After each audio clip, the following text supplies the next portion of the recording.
Hello and welcome everyone to the European School of Theosophy. We take this opportunity to thank Jan Nicholas Kind, the editor of Theosophy Forward, and the Blavatsky Trust for their continued support of our work. My name is Juliet Bates and I am part of the team of the school. The school was founded in 1981 by Geoffrey Farthing and other theosophists, and this year we are focusing on the study of the secret doctrine, while also offering lectures, online courses, and seminars on a variety of topics. We suggest registering for our weekly newsletter so you can keep updated on our program, not miss anything, and not get the timings wrong. The EUST is a not-for-profit organization, and the large majority of our programs are free of charge. So please support the work of the school by making a donation. Our next and last monthly appointment for this year with the Healing Circle, facilitated by myself, will be next Sunday on November 21st. If you would like to participate or wish to include a name in our healing book, please send an email to eustheosophy@gmail.com. Today, Dr. William Quinn will give his lecture entitled Insight into the Stanzas and Cosmogenesis in the Proem of the Secret Doctrine, while next Sunday, November 21st, Jonathan Colbert will give his lecture, Metaphysics and Mystic Meditation. As you know, the European School of Theosophy is publishing the Lucifer Collection, a collection of books comprising all of the material published in Lucifer magazine, a monthly journal founded in September 1887 by HPB and edited by her until her death in 1891. The volumes published so far are all available on Amazon and include volumes on Buddhism and Hinduism, Christianity, the Kabbalah and magic talismans, as well as a special volume comprising the writings in Lucifer by W. Wynne Westcott and the very special volumes comprising the writings by HPB. There will be a total of 22 volumes for the Blavatsky years, and there really is something for everyone. Amazing gems and treasures that are great additions to your theosophical library and that would make fantastic Christmas presents. So check them out on lucifer-collection.com for more information, or go to your Amazon. The way today's meeting will be conducted is that your microphones will be muted and you will not be able to unmute yourself. After the lecture, if you would like to ask a question, you can either write it on the chat or use the raise hand icon option. Your microphone will then be unmuted so that you can ask your question. If you do need to leave the conference room during the lecture, please do so without announcing it on the chat so as not to disturb the proceedings. A brief disclaimer: the views and opinions expressed by the speaker and participants during the course of this lecture are their own and do not necessarily represent the views, opinions, or positions of the European School of Theosophy. Thank you for listening. And now it is my honor to introduce our speaker today. Dr. William W. Quinn is an alumnus of the University of Arizona. In 1978, he earned his MA in Religious Studies from the University of Chicago's Divinity School, where he was a protege of Professor Mircea Eliade, and thereafter earned a PhD from the University of Chicago's Humanities Division in the Philosophia Perennis. In 1989, he earned his Juris Doctor degree from Arizona State University College of Law. From 1973 to 78, William Quinn was employed by the Theosophical Society in America, where he joined in 1969. He was first the assistant editor and thereafter the editor of the American Theosophist and Quest magazine, and an associate editor of the Theosophical Publishing House in Wheaton. Since his first publication in the American Theosophist in 1971, he has published 2 books, one being his doctoral dissertation titled The Only Tradition, and numerous articles on comparative religion, spirituality and metaphysics, as well as articles on American Indian history, culture, and law in national academic journals and law reviews. He has been both a lecturer for the Theosophical Society and a guest lecturer at several universities, and has appeared on the faculty of numerous seminars and workshops in all of these subject areas. From 82 to 87, he was an ethno-historian for the Bureau of Indian Affairs, applying his training in tribal religion to anthropological and ethno-historical inquiries into American Indian groups seeking federal acknowledgement. Following law school, Mr. Quinn was in private practice for over 10 years in Phoenix, specializing in federal Indian law, first as a partner in the firm of Shea and Wilkes, and later of counsel in the firm of Schnell and Wilmer. For the last 6 years of his legal career, Mr. Quinn was the field solicitor for the Office of the Solicitor Phoenix office in the Department of the Interior. In that position, he represented various bureaus and services of the department in Arizona and throughout the American Southwest, including the Bureau of Indian Affairs. In his years as both a federal attorney and as a tribal attorney representing federally recognized Indian tribes and Indian people, he appeared in virtually every level of judicial forum of the state of Arizona and the courts of the United States. So at this point, I would like to pass over to Dr. Quinn. Thank you for being with us today. And we are looking forward to hearing your insight into the stanzas and cosmogenesis in the Proem of the Secret Doctrine. Welcome once again, and let me pass you all to his talk. Thank you. The title of this presentation is Prelude to Cosmogenesis in the Stanzas of Dhyan, the Proem to the Secret Doctrine. My name is William Wilson Quinn.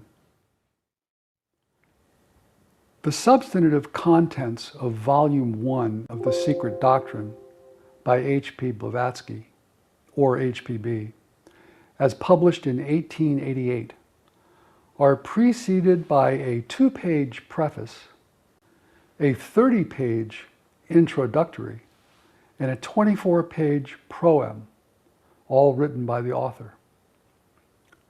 Though a preface and/or introduction are commonly found in books, normally one does not find a proem at the beginning of a work of literature. This is because a proem almost always only precedes a work of music, evidenced by the word's etymology from the Greek. Pro meaning before, and oime meaning song, or before the song. Conversely, one would normally find a prologue, Greek prologos, or before the word, beginning a work of literature, such as the Secret Doctrine. As a rule, a proem is created to be heard, while a prologue is created to be seen, meaning to be read. In fact, this choice by HPB to employ the term proem instead of prologue makes perfect sense in this regard.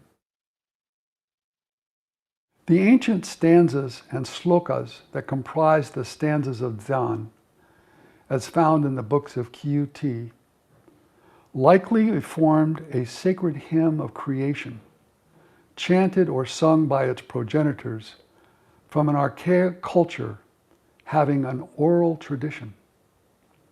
Indeed, HPB suggests this in her introductory, stating that the information, quote, given in these volumes is selected from oral as much as from written teachings, end quote. And elsewhere, that certain of these teachings, quote, have hitherto been transmitted orally, end quote. Add to these facts another from David Regal, who carefully compared the stanzas of Dhyan to the 129th hymn of the 10th mandala of the Rig Veda, being the Nasadiya Sukta, or Hymn of Creation. Regal states that, quote, the close parallels between Rig Veda 10:129 and the Book of Dzyan are obvious, end quote. Given the well-known meter of chant used in recitation of the Rig Veda through the centuries, another parallel between these two texts may be that both were and are hymns of creation, once put to song by their priests. In the short preface to The Secret Doctrine, HPB's tone is personal and predictably self-effacing. In it, she describes aspects of the writing and production of the book and implicitly begs the reader's indulgence for her, quote, many defects of literary style, end quote, and her, quote, imperfect English, end quote. While the preface is in effect a statement to all readers of the book, and even to the general public as a whole, if not to posterity abstractly, she still manages to provide a wonderfully succinct, distilled aim of her labors in writing the book. This aim was, quote, to show that nature is not a fortuitous occurrence of atoms, and to assign to man his rightful place in the scheme of the universe, to rescue from degradation the archaic truths which are the basis of all religion, and to uncover, to some extent, the fundamental unity from which they all spring, end quote. Following the preface is the introductory to The Secret Doctrine, where HPB's tone and objective change from that of the preface. Here, her multiple objectives are to address the interested reader, whether new to or already familiar with the basic tenets of esotericism, and to place The Secret Doctrine, the Philosophia Perennis, within the context of modern philosophical and scientific inquiry.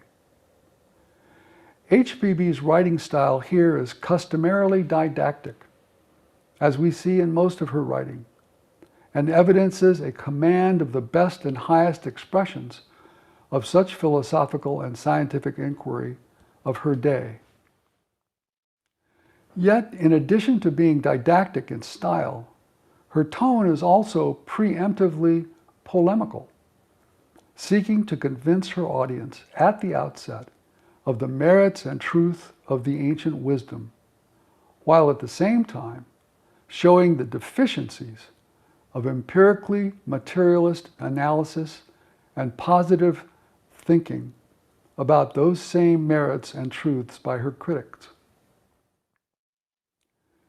In this process, HPB also exhibits, in the introductory, her immense knowledge of Eastern religions, occultism, ancient texts, and the historically periodic effulgence of both Eastern and Western mystery schools and esoteric day springs from on high, in the words of the Apostle Luke.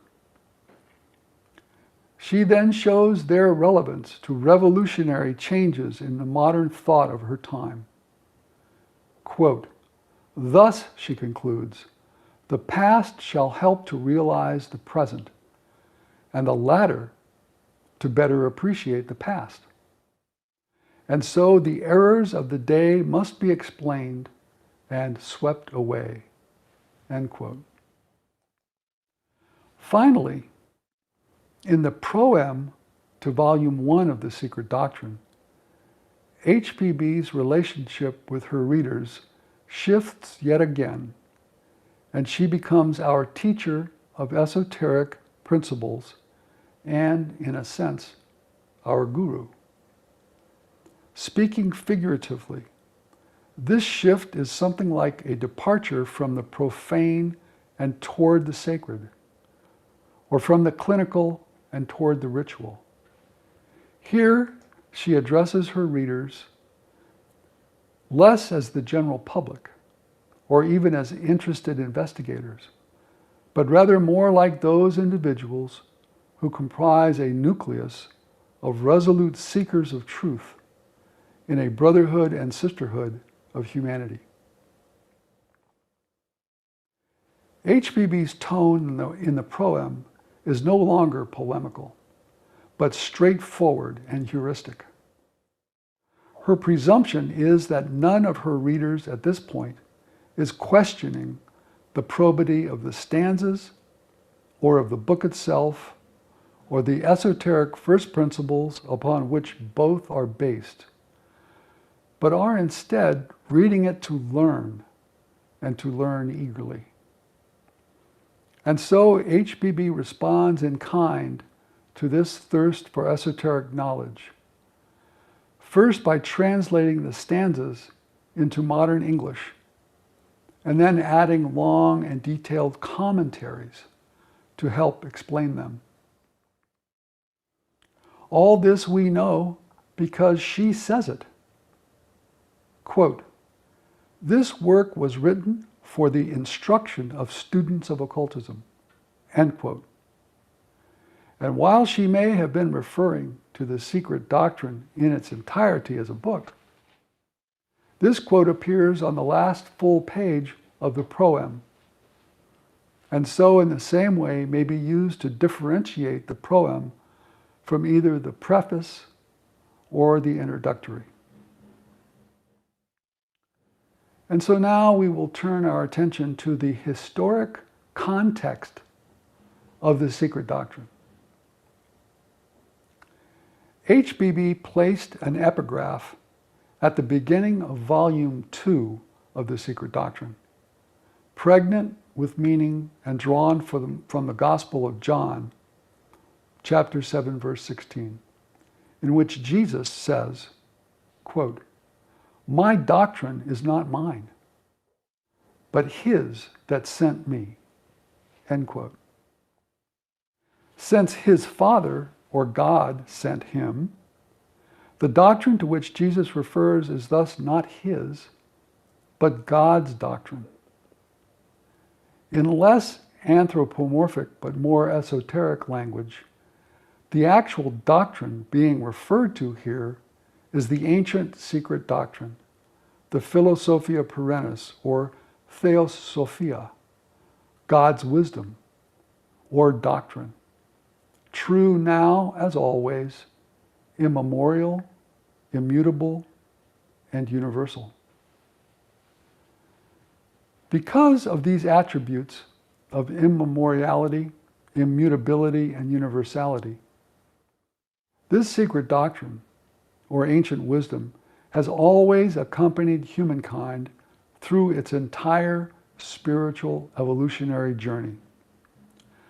From proto-history, the tangible appearances or restatements of this secret doctrine can be traced in human activity and in multiple civilizations. And this act of tracing these historic appearances discloses a number of their features.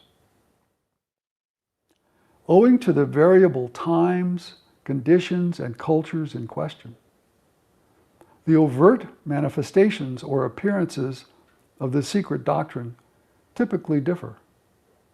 And while those differences can be compared and contrasted, the one feature common to all of them is that the core or first principles of this ancient doctrine are everywhere and always the same.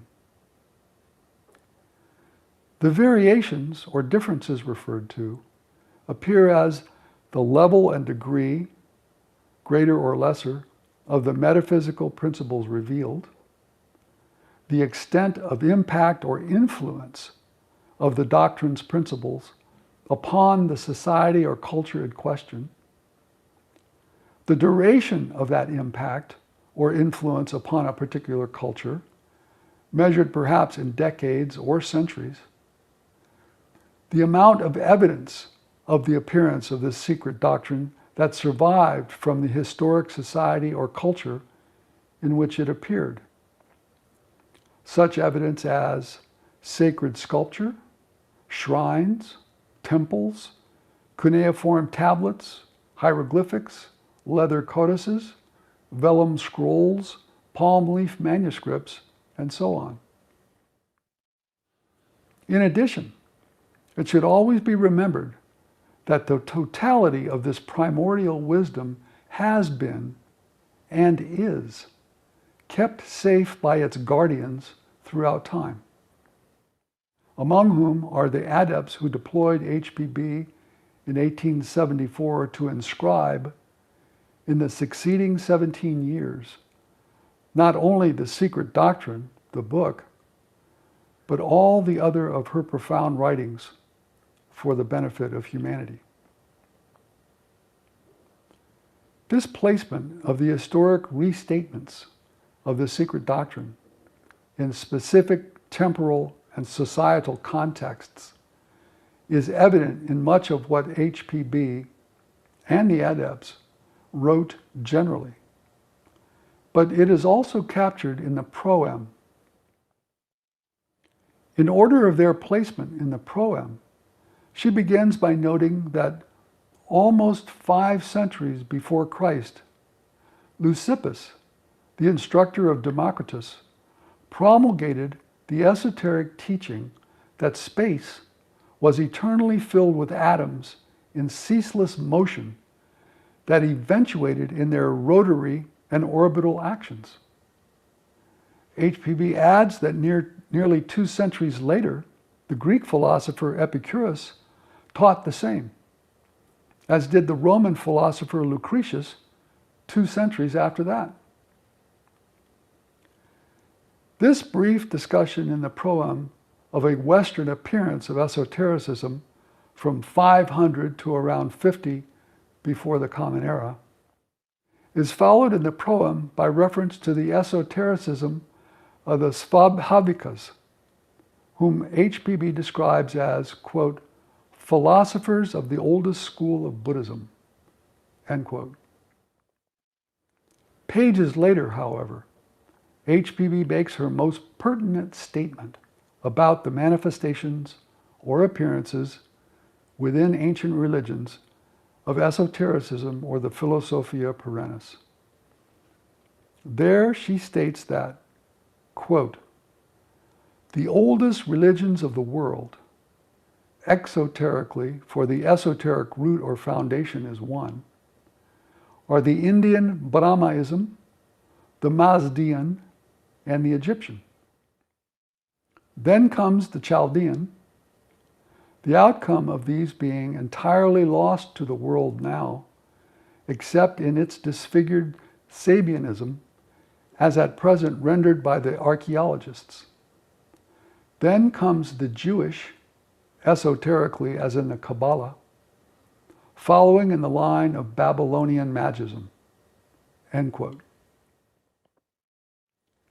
One can add to this list of appearances of esotericism some later religions of the world, or denominations therein, which would be Buddhism, and in particular Vajrayana Buddhism, Ophite Gnosticism, in contradistinction to any other surviving Christian esoteric denominations, and the Sufi elements of Islam, the most widely known of which is Ismaili Shia Islam. In addition to these religions of the world are the many mystery schools, such as that of Pythagoras and Croton, secret societies, and simply movements or associations of like thinkers which espouse and proffer the first principles of the Philosophia Perennis. A very long list of these could be developed, but for our purposes, it is sufficient to name only a few of the most prominent of them. One can point, for example, to classical Taoism in ancient China, whose principle was Lao Tzu, to the numerous schools of right-hand Indic Tantra, both Hindu and Buddhist, to the Neoplatonists of the 3rd century of the Common Era, whose principle was Plotinus, to the Renaissance schools in Europe, whether Rosicrucian or that of the Italians Pico della Mirandola and Ficino. While this list could easily be expanded, even with this short list, the point is sufficiently made. As the Proem indicates, the history of humankind's spiritual evolution is traceable by identifying the perennial flowerings, the visible appearances or manifestations of the sacred first principles of the Philosophia Perennis, of truth in all the world's civilizations. And so, in light of all the foregoing, we arrive at that critical moment of Dharma in the life of HPB and her life's work. She states in the Proem, almost innocently, that, quote, occultism is indeed in the air at the close of this our century, end quote. HPB knew this to be a fact because it was she who put occultism in the air at that time. What she, with other founders of the Theosophical Society, produced during their lives was another flowering, another visible appearance or restatement of the first principles of the Philosophia Perennis, which, in borrowing Plotinus's term, Theosophia, they called Theosophy. And there was nothing new about it, which they all freely admitted, since their doctrine was not theirs, but theirs, the Kohans and adepts who guided and taught them. What HPB and the founders produced, however, was no ordinary appearance or restatement of the Philosophia Perennis. Up to this point in history, students of esotericism, Western or Eastern, in order to study Theosophy properly, would have been required to read numerous ancient texts in the original by learning the ancient language or languages in which these texts were written. Although by the late 19th century, there were some early translations of basic Sanskrit and Greek texts, theosophical in nature, into modern European languages. These were done largely within the scholarly milieu of the West, whose denizens were typically unfamiliar with esotericism, and thus rendering many such translations deficient in their full meanings. Within this intellectually tumultuous time came HPB and her helpmates. Pursuant to the extraordinary prescience of the adepts, it was decided to provide to the world a new and more complete or comprehensive restatement of the Philosophia Perennis in a modern European language. The language chosen for this task was modern English, which choice was made for a precise reason. And the first principles in this new restatement would be referred to by the English word theosophy. The adept Kutumi once declared that, quote, the light of omniscience and infallible prevision on this earth shines only for the highest Kohan alone, end quote. Historical fact establishes that English gradually became the preferred language of discourse in the areas of international diplomacy, commerce, governance, and science in the 20th and 21st centuries. It therefore does not require prodigious reasoning or intuition to perceive that because of this de facto development, the infallible prevision of certain higher initiates at the time impelled an advanced chela who was fluent in French and whose first language was Russian to write this newest and magnificent restatement of the Philosophia Perennis in modern English. And so it was the invaluable legacy of HPB and those who assisted her to provide, not just to those in English-speaking countries, but ultimately to the entire world, easy access to all the mysteries of the past and the first principles of Theosophia in the new lingua franca of the modern world, English.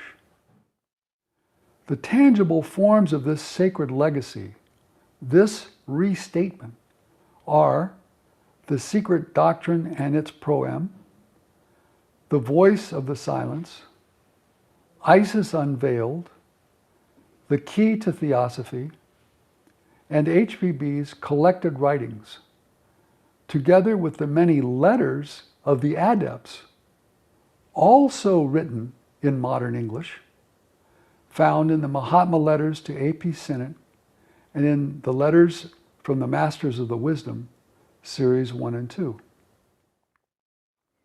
And to be clear, none of our discussion above of the benefit of using modern English as a choice of the adepts is meant to suggest that these wonderful works should not be translated into other modern languages for the benefit of those seekers who do not know English. They should be, and translated by legions of theosophists who are now bilingual or multilingual and fluent in English. The beauty of this collective modern English restatement lies in the aggregation and inclusion of so many of its predecessor restatements into its structure and melody. So many examples, descriptions, comparisons, and analogues from the ancient esoteric texts written in Sanskrit, Pali, Tibetan, Greek, Latin, Coptic, and Hebrew, to name a few. This gives to today's students of esotericism a much fuller education into the subject, a knowledge, and even a feeling of connectivity between all the appearances and manifestations and restatements of the ancient wisdom tradition, from its proto-historical beginning to the present. Accordingly, so are set in their historical contexts not only the secret doctrine, the book, but the secret doctrine as the most recent, but not the last, plenary restatement of the Philosophia Perennis as theosophy, set forth by HPB in the late 19th century. Let us ever be mindful of what a monumental, precious gift this was to us all, a gift bestowed upon all of humanity by the sacrifices of a model of the Bodhisattva path, HPB. So now we will turn our attention to the structure of the proem. It would not be accurate to draw the conclusion that the proem to the secret doctrine, or more accurately to volume 1 of that book, is a sort of condensation of the entire volume. But one could arguably suggest that the relationship between the proem and the full content of volume 1 of the secret doctrine is not unlike the relationship between an acorn and an oak tree. Most of the minute seed germs and DNA present in the proem arrive at full or mature growth throughout the entirety of volume 1 that follows the proem, just as the principal seeds in each of the stanzas come to life in the expanded commentaries that immediately follow them. Its microcosmic form notwithstanding, the proem can nonetheless be divided into 4 basic parts. The first of these 4 parts is devoted to the profound symbology of circles as representations of cosmogony in their various sequential permutations that include everything from an empty or plain disk to a swastika and later a pentangle.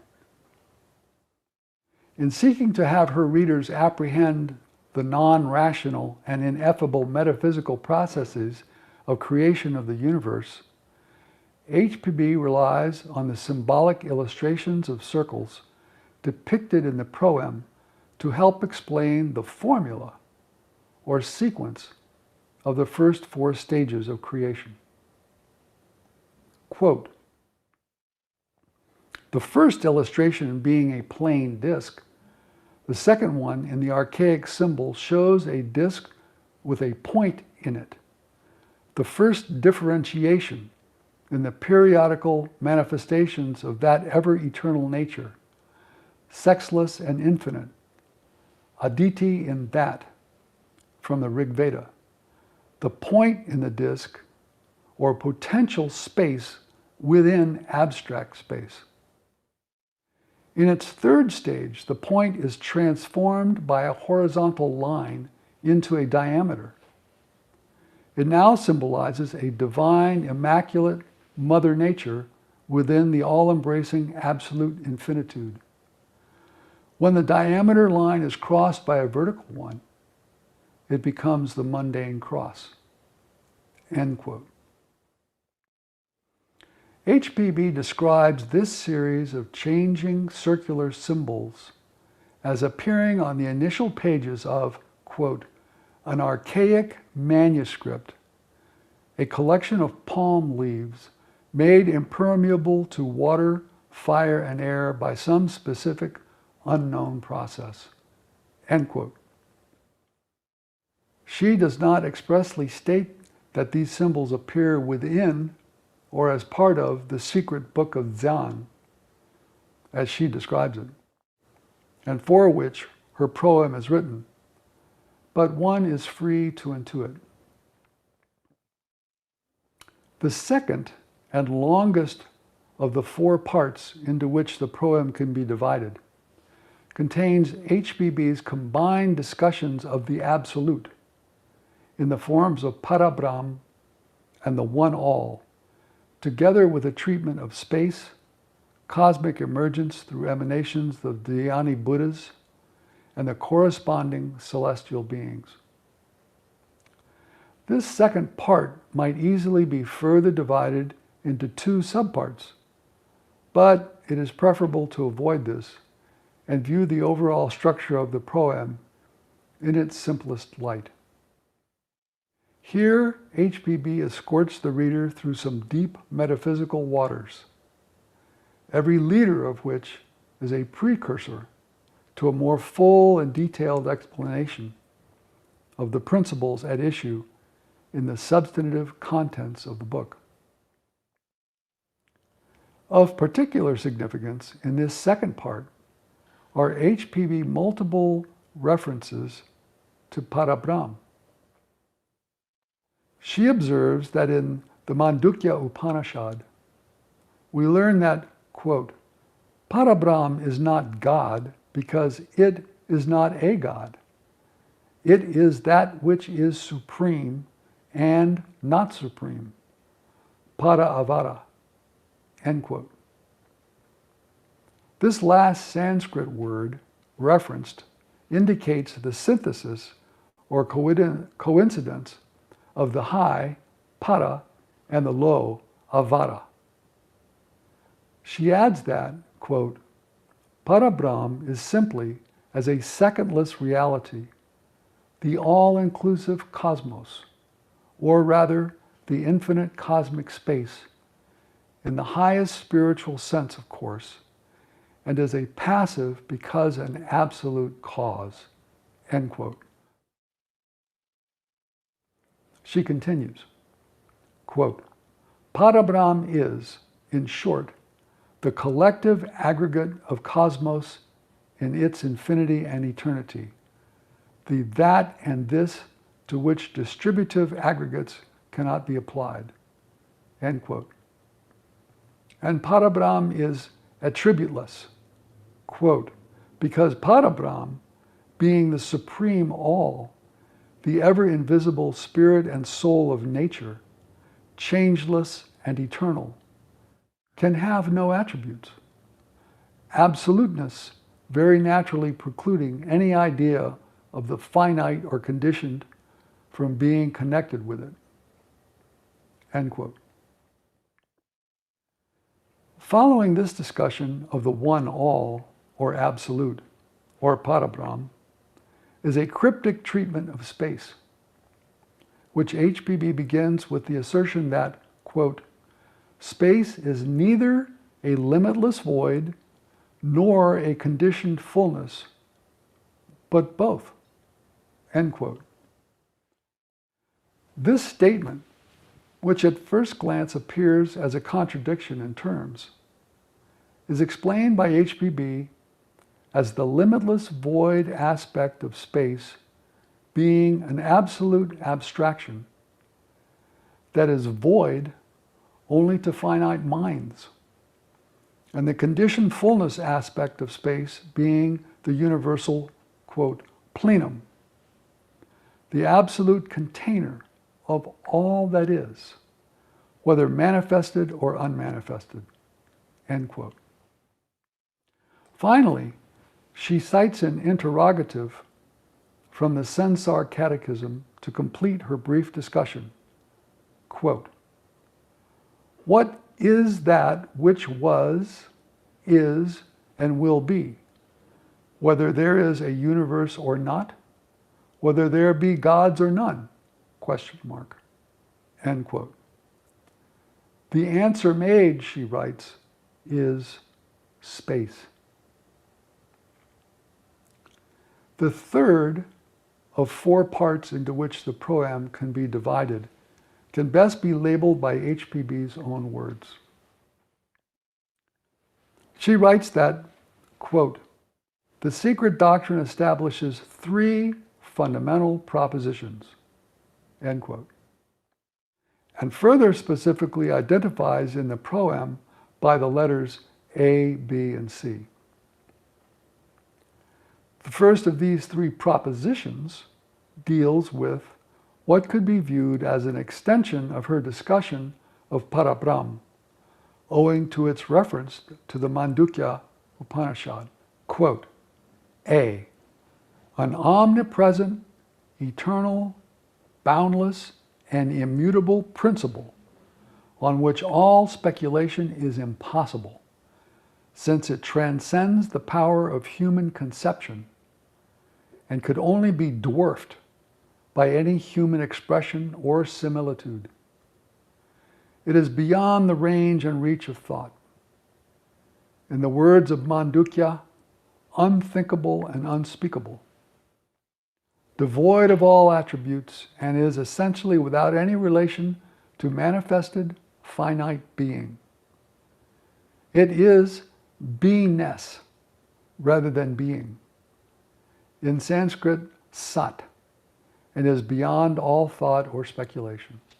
End quote. The pages in the proem devoted to this first of three propositions are the most numerous, and students of the Philosophia Perennis should read them carefully. HPB believed their significance was such that she provided a four-part summary, quote, which will afford a clearer idea to the reader, end quote. This summary of this first of three propositions is as follows. Quote, number one, the absolute, the Parabrahm of the Vedantins, or the one reality, Sat, which is, as Hegel says, both absolute being and non-being. 2. The first manifestation, the impersonal and in philosophy, unmanifested logos, the precursor of the manifested. This is the first cause, the unconscious of European pantheists. 3. Spirit matter, life, the spirit of the universe, the Purusha and Prakriti, or the second logos. 4. Cosmic ideation, Mahat, or intelligence, the universal world soul, the cosmic noumenon of matter, the basis of the intelligent operations in and of nature, also called Mahabuddhi. End quote. The second of these three propositions of this third part of the Proem discusses generally the universal law of periodicity, and is the shortest of the three propositions in this third part of the Proem. Of this topic, HPB writes, quote, B, the eternity of the universe in toto as a boundless plane, periodically the playground of numberless universes, incessantly manifesting and disappearing, called the manifesting stars and the sparks of eternity. End quote. She notes that in the Hindu tradition, this principle is also included in the mythic days and nights of Brahma that announce the, quote, appearance and disappearance of worlds, like a regular tidal ebb of flux and reflux, end quote. Again, summarizing another proposition, HPB says that, quote, this second assertion of the secret doctrine is the absolute universality of that law of periodicity, of flux and reflux, ebb and flow, which physical science has observed and recorded in all departments of nature. End quote. Finally, the last of the three propositions discusses the human spiritual ego, or spiritual monad, the one and only transmigrant of the human being, known to us through HPB and the adepts as the higher fifth, the sixth, and the seventh principles, or vehicles, or Manasarupa, Buddhi, and Atma. For reasons of her own, HPB chose to describe these in the Proem as the soul and its cosmic counterpart, the oversoul. Terms she describes differently in other of her writings, especially those dealing with the transition of the two lower of the highest four principles of the human being through the postmortem states. In any event, of this third proposition, HPB writes that, quote, C, the fundamental identity of all souls with the universal oversoul, the latter being itself an aspect of the unknown root, and the obligatory pilgrimage for every soul, a spark of the former, through the cycle of incarnation or necessity, in accordance with cyclic and karmic law, during the whole term. End quote. She adds that, quote, the pivotal doctrine of the esoteric philosophy admits no privileges or special gifts in man, save those won by his own ego through personal effort and merit throughout a long series of metempsychosis and reincarnations. End quote. Thereafter, HPB concludes her discussion of the third proposition with references to polarity or duality and the Trinitarian doctrine in relation to their emergence from the one principle. Finally, the last of four parts into which the Proem can be divided consists of extraordinarily brief encapsulations of the first 7 stanzas of Zan as they appear in Volume 1 of the Secret Doctrine, expressly enumerated and comprising only several short sentences apiece.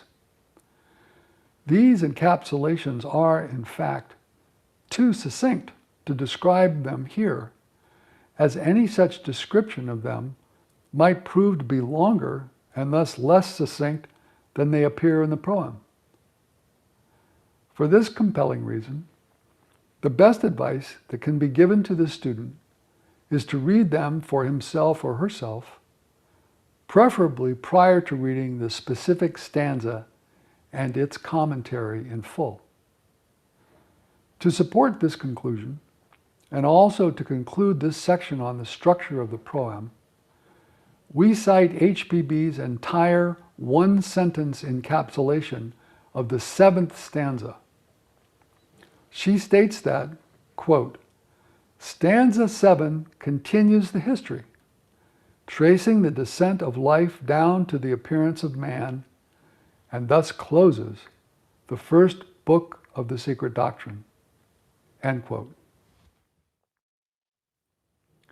And so now we turn to our conclusion. Assuming the first 7 stanzas of Zan form a sacred hymn of creation, then their Proem may be perceived as the hymn's overture.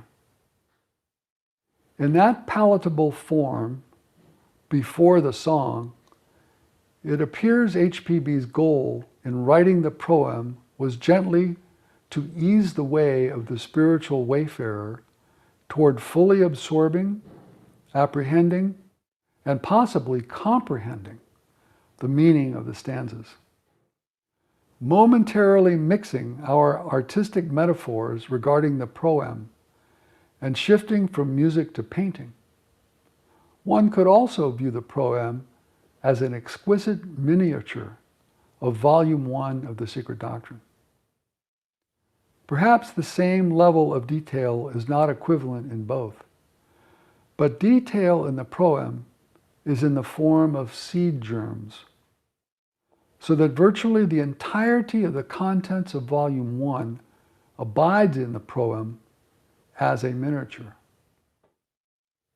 Returning now to music and all the solemn beauty of its expression, not only is music the twin of the chant in the hymn of creation as the stanzas of Zan, but music and rhythm are thoroughly infused in the Lord Shiva's mythic Nataraja Lasya, being the gentle portion signifying creation in the whole of his sacred dance, depicting creation and destruction of the universe. And since dance is almost always accompanied by music, the accompaniment to Lord Shiva's dance of creation could be said to be the music of the spheres, whose chorus might be the proverbial lost chord. We are told by HPB that the stanza of Zan, quote, "give an abstract formula which can be applied mutatis mutandis to all evolution, to that of our tiny Earth, to that of the chain of planets of which that Earth forms one, or our solar system, and to the solar universe, or our galaxy, to which that chain belongs, and so on, in ascending scale." End quote. This formula is, in short, an invariable pattern applied to every level of creation, existence, and dissolution in our infinite universe, and imprinted upon each and every pralaya and manvantara, major and minor.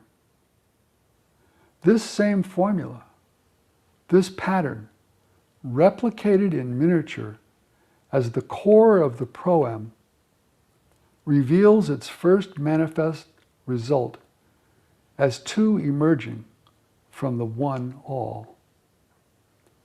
These two, whose correspondences are seen not only in cosmic pralayas and manvantaras, but as well in the ebb and flow of the oceans, also give us human beings the inhalation and exhalation of our breath and the diastolic and systolic rhythm of our hearts or life.